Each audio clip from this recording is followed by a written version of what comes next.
Kabangag. Ayan. So, ganitong klase na bako, mayroon na kaya ito dito sa Pilipinas, no? Siguro parang wala pa ata dahil di ko pa nakita mga kabangag natin nagbablog ng ganitong equipment. So, excavation pa, no? Grabe, ikot lahat. Marunong kaya tayo nito mag-operate?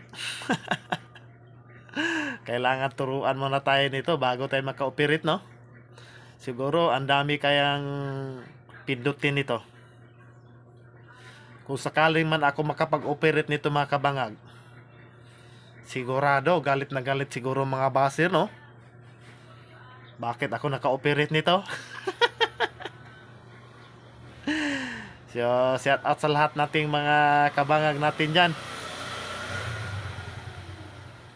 So ito sa tingin ko maganda talaga to dahil kahit anong posisyon or tumawid ka ng mga kanal or umakyat ka ng bundok, dahil nakita ko na to sa YouTube to, kahit gaano kabangin kaya tong akyatin.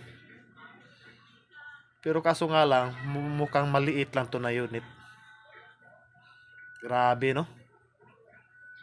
Siguro ito panglinis lang to ng mga mga kanal at yung mga manhole. Sa tingin ko to, hindi rin to matibay. Bakit? Sa sobrang niyang daming join. Ayan. Siguro pag sa bago pa, okay talaga to. Sa tingin ko lang kung tayo mag-operate nito, no, siguro isang buwan natin bago galamay to. Ayan.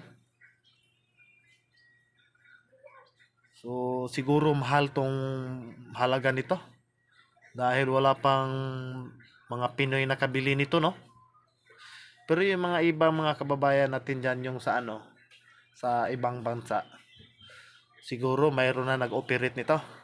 So mga kabangag, paki-comment na lang kung naka-operate na ba kayo nito, kung madali lang ba to i-operate.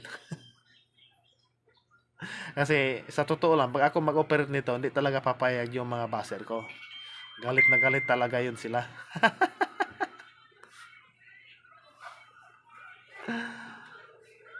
Ayan. Di ko alam kung sa Kumunoy to. Kaya ka to, pumasok sa Kumunoy. Siguro mga moti din siguro ito pag sa Kumunoy to, no? Sa sobrang tirik ng bangin, mga moti din siguro ito. Pakaswerte na siguro to, no, kung dumati sa Pilipinas, tas ako ang pinakauna makahawak nito. At yun ang mga kabangag, maraming salamat sa suporta.